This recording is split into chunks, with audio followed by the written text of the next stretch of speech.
آج بھی دو مسئلے آپ کی خدمت میں عرض ہوں گے اور ایک حدیث مبارکہ عرض ہوگی۔ مسئلہ یہ ہے کہ اگر کوئی عورت کسی بچے کو ان شرائط کے ساتھ جو بیان ہوئی، کسی بچے کو یا کسی بچی کو دودھ پلائے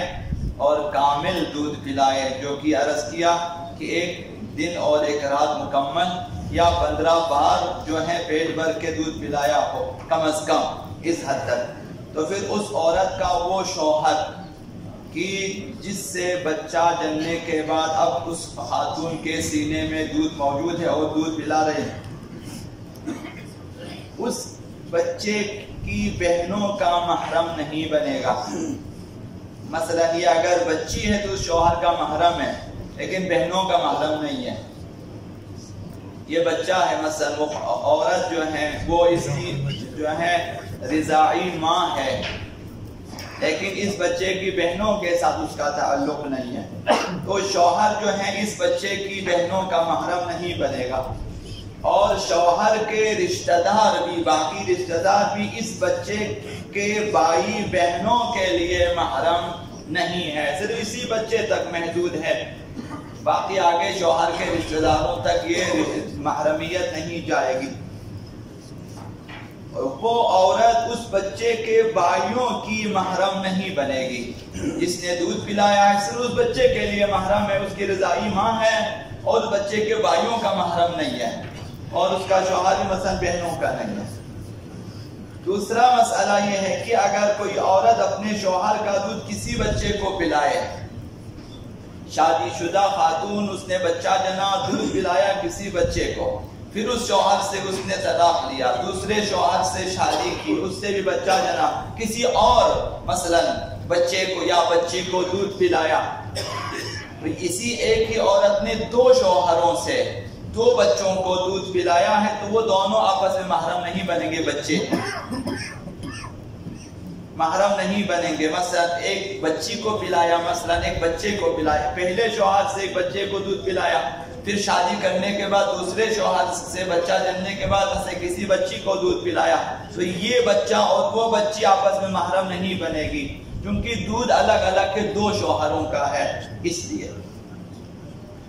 ماں باپ حلال اور پاک غذا کھایا کریں بچوں کی تربیت کی خاطر، تاکہ بچے فرمان بردار بن جائیں، مومن بن جائیں اور اسلام و امت کے لیے مفید بن جائیں۔ تو اس سلسلے میں یہ حدیث مبارکہ عرض کرنے آپ کی خدمت میں حضرت آقا امام باقر علیہ السلام سے سوال ہوا۔ یہ سوال ہوا پانچویں امام سے کہ انسان کے مال اور اولاد میں شیطان کس طرح شریک ہوتا ہے؟ مال میں بھی یہ قرآن مجید میں آیا ہے شرک الشیطان، کہ شیطان مال اور اولاد دونوں میں شریک ہو جاتا ہے۔ یہ سوال کیا پانچویں امام سے، تو فرمایا ما کان من مال حرام فہو شرک الشیطان، اگر ان کے مال حرام ہے تو پھر اس میں شیطان کا حصہ ہے۔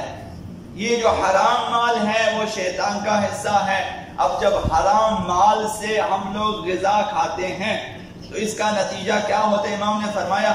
وَيَكُونُ مَعَ الرَّجُلِ، جب حرام خوری ہوتی ہے، حرام کھانے والے کے ساتھ شیطان رہتا ہے، ہمیشہ ساتھ رہتا ہے، حَتَّى يُجَامِعْ،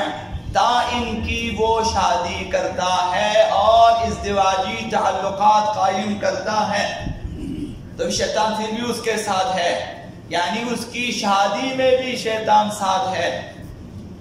ازدواجی تعلقات میں بھی شیطان ساتھ ہے۔ امام نے فرمایا فَيَكُونُ، بس جو بچہ پیدا ہوگا، مِن نُطْفَتِهِ وَنُطْفَتِ الرَّجُلِ،